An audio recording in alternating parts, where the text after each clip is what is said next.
In the near future, Tyrell Corporation creates bioengineered humans made for slave labor known as replicants. However, the company collapses when their models Nexus 6 through 8 begin to revolt, demanding to have the same rights as humans. When the ecosystems fall and famine begins to spread all over the planet, industrialist Wallace creates synthetic farming and saves humanity. Then he buys what is left of Tyrell to make it his own corporation, which releases a new model named Nexus 9, made to be more obedient. Older models are hunted down and retired by special agents known as Blade Runners. The year is now 2049, and Agent K, a Nexus 9 model, is traveling outside Los Angeles to capture a rogue replicant.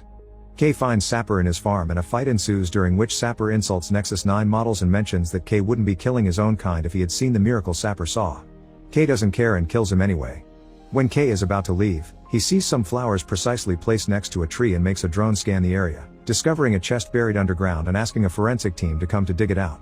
When he returns to the office, K goes through the usual baseline tests that replicants must take to prove they're well and obedient. Then he goes home. K lives with Joy, a holographic woman he bought to keep him company.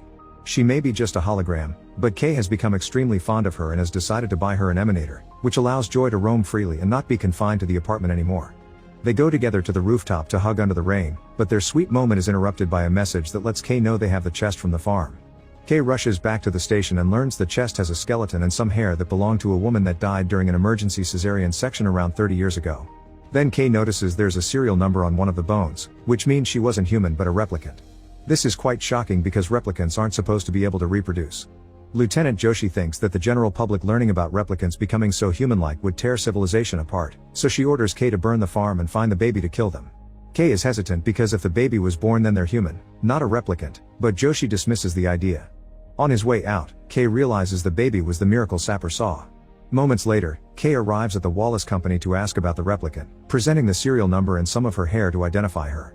The employee explains this model is from before 2022, when an event known as the blackout wiped out almost every digital file the company had, so they'll have to check if there are any hard copy data left. They find a file that indicates the replicant was standard issue and unremarkable. At that moment a replicant named Love shows up and gives K access to an old audio recording belonging to an experimental replicant named Rachel, who coincidentally went missing 30 years ago. This recording was made by a Blade Runner named Rick, and K notices he and Rachel seemed very close. Next K goes to a retirement home to interview an old man that used to work with Rick, but all he knows is that Rick retired and went away to be alone, nobody knows where. Meanwhile Love brings the latest model to Wallace for testing. Wallace uses a special device to check all the replicants' vital functions and ends up killing her because she cannot procreate, which is something he's trying to program to no avail. He knows there's a child out there that was given birth by a replicant made by the old Tyrell Company, and he orders Love to find it so they can build a new future where replicants are born instead of made. Later in the evening, a mysterious figure pays a working girl named Mariette to approach K while he dines and find out how much he knows about Sapper. Unfortunately Mariette's efforts to flirt and make conversation are turned down by an unamused K. The next day, K returns to the farm to find more clues. He notices the piano has 2 broken keys, and when he checks inside, he finds a tin with a baby sock and a picture of a woman with a baby standing by the tree. K goes to check the tree again and discovers the date June 10, 2021 inscribed at the base. These numbers make him have a vision of a house on fire and a kid holding a toy horse, which disturbs him greatly. Then K sets the farm on fire and leaves. At that station, Love sneaks inside the morgue and steals all the evidence from the farm including the bones, killing the lab technician in the process. In the evening, Joshi visits K to let him know about what happened at the station. Joshi wonders if K has any memories, and he explains he does, but they were implanted, therefore not real. He shares a memory of him growing up in an orphanage and how the other kids would chase him around to steal a wooden horse from him. To avoid that, little K hid the toy in the furnace, and the other kids beat him for it. The next day, K begins searching for babies born on the date he saw at the farm. Joy keeps him company and teases him about the wooden horse story, reminding him that the toy had the same date on it, but K thinks it's just a coincidence. Since searching by dates provides no information, K begins searching by DNA and finds 2 kids with the exact same DNA, which shouldn't be possible. The files show the birth of 2 children that were sent to Moral Coal Orphanage. The girl died from a genetic disorder, and the boy simply disappeared from the records. Afterward, K and Joy go to San Diego to look for the orphanage. On their way there, scavengers shoot his flying car down and cause him to crash. K passes out and Joy tries to wake him up to no avail before she disappears due to malfunctions. The scavengers come closer to force the door open and K wakes up just in time to defend himself from an incoming attack. K gets rid of some men and takes out his gun, only to notice there's a huge armed group coming after him. At that moment, something begins shooting at the group from the sky, saving K from the potential fight. It turns out this is Love, who is controlling a drone remotely. She wants K to keep going and find the child for her. Eventually Kay finds the orphanage and the kids are eager to welcome him.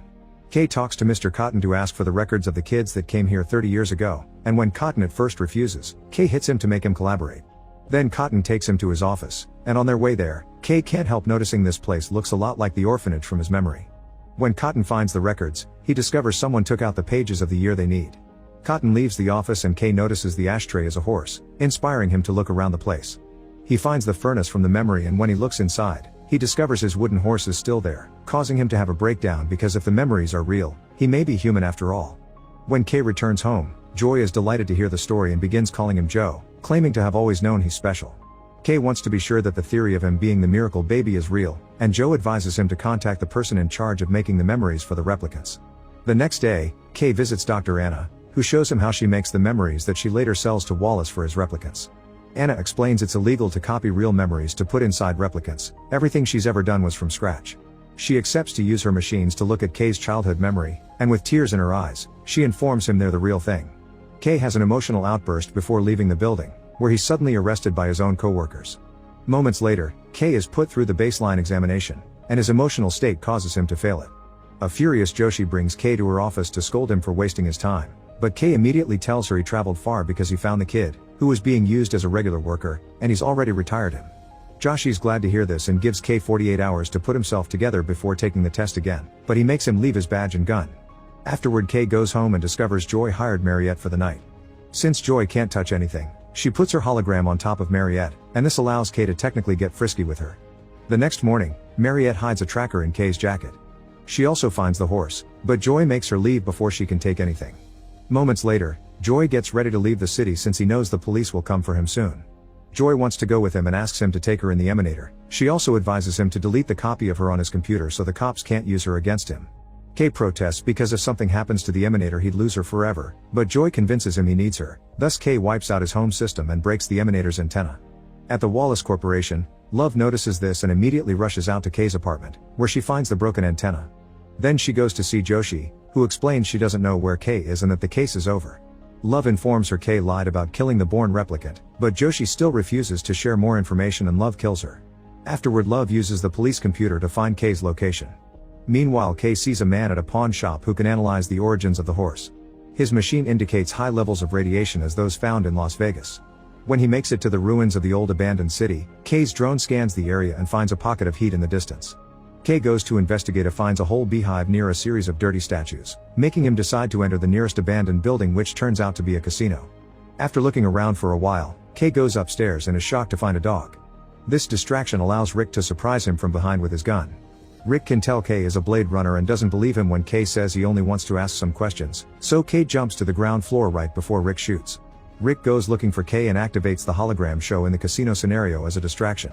Kay jumps on him and after asking him to talk again, he lets Rick hit him repeatedly to prove he means no harm. Rick is convinced of Kay's intentions and takes him to the bar for a drink. Kay guesses Rick and Rachel had a kid together, and Rick confirms it. He explains that he never got to meet his own baby because of a plan. Rick taught Sapper and the members of the Replicant Freedom Movement how to scramble the records and cover their tracks, then he left Rachel with them and disappeared to avoid bringing his family trouble with the police. Upset by the memories, Rick leaves the bar, and Kay continues to look around, finding a series of wooden animals. Moments later, while he's resting, Kay allows Joy to come out for a while. This triggers something in a machine, and Kay immediately turns Joy off before Rick comes to see what's happening. They look outside with binoculars and discover a group of cars approaching the building. The two of them run to get Rick's car to escape, but at that moment the room explodes. Then Love and her men come to kidnap Rick, whose attempts to defend himself fail. Kay tries to fight too, but Love kicks him down, accidentally activating Joy. The hologram begs for mercy, but Love destroys the Emanator and leaves with her men, leaving Kay for dead. In the evening, a mysterious group rescues Kay and gets rid of the tracker. When Kay wakes up, he finds himself with the Replicant Freedom Movement, which Mariette is part of.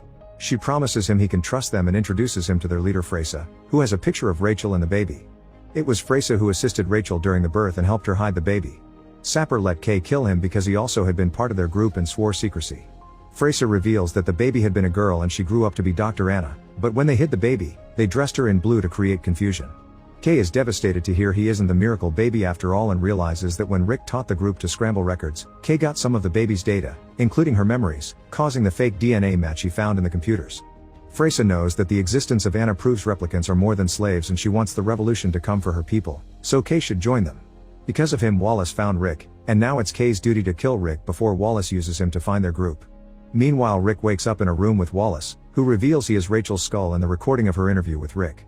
Wallace tries to imply that Rachel's feelings for Rick had been programmed by her creator because he wanted to test if Rick could make a child with her, but Rick refuses to believe it.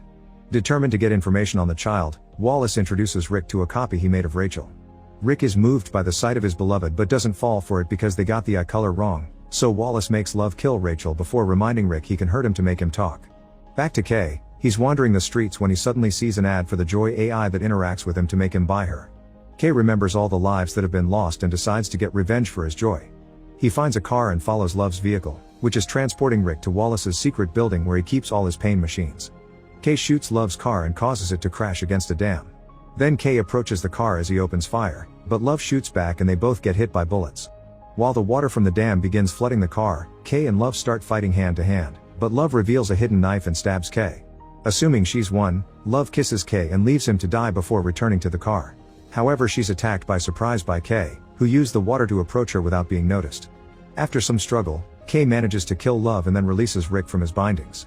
The two of them swim to Kay's car and watch Love's vehicle sink. Kay points out now everyone will think Rick is dead, so he's free to reunite with his daughter. Rick and Kay travel to Anna's labs, but before going inside, Kay gives Rick the horse. While Rick enters the building and finally gets to meet his daughter, Rick sits on the steps and watches the snow fall as he wonders if he'll survive his stab wound. Make sure to subscribe and turn on notifications so you can watch more videos like this. Thanks for watching.